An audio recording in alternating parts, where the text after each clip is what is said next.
Hi guys, আজকে আমার রাইটারটার seat cover change করতে যাচ্ছি। তোমরা দেখবে চেঞ্জ করতে যাচ্ছি এবং দেখি কেমন সিট কভার চেঞ্জ করাই। এই দেখো, আমার এইখানে আমার গাড়ি রাখা আছে, রাইটার গাড়িটা। এই তো পুরো ন্যাড়া হয়ে আছে আমার গাড়িটা। যাই দেখি কেমন ফিটিং ফাটিং করছে সিটটা নিয়ে আমার। এই দেখো, এইখানে আমার ফিটিং হচ্ছে সিট কভারটা, মানে কভারটা লাগাচ্ছে যে এই সেলাই হবে। এইখানে দেখো, এখানে দেখো, এইটা আমার কালো সিট কভার, আর এইটা আমার সিট কভার, এইটাই সেলাই হয়েছে। আর এই দেখো সেলাই করতেছে এই সিট কভারটা। দেখবো কিরম লাগে, এটা ফিটিংও করতেছে ভাইটা। ভাইটা ভালোই ফিটিং করে দিয়েছে সিট কভারটা আমার,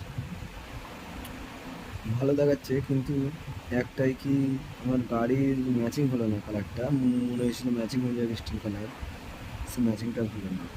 এটা স্টিল হয়ে গেছে, আর ওটা লাইট আছে। এই যাচ্ছে এবার ফিটিং করতে, দেখেন ভালো দেখাবে গাড়িটা। এই তো ন্যাড়া, পুরো ন্যাড়া গাড়ি হয়েছে আমার গাড়ি, পুরো ন্যাড়া গাড়ি। ফিটিং হচ্ছে, যখন ফিটিং করছে খুব সুন্দর লাগছে আমাকে। কিন্তু হালকা মুড খারাপ হলো যে ডিপ লাইট হয়ে গেছে। ঠিকই আছে, অতটাও বোঝা যাচ্ছে না। এই স্ক্রুপটা অ্যাড হচ্ছে, দেখো পুরো আমার গাড়ি রেডি। এটা দেখতেও সলিড লাগছে এখন আমাকে। এই দেখো পুরো রেডি। এবার গাড়িটা নিয়ে আমি ফার্স্টে যে পয়সাটা দিতে হবে,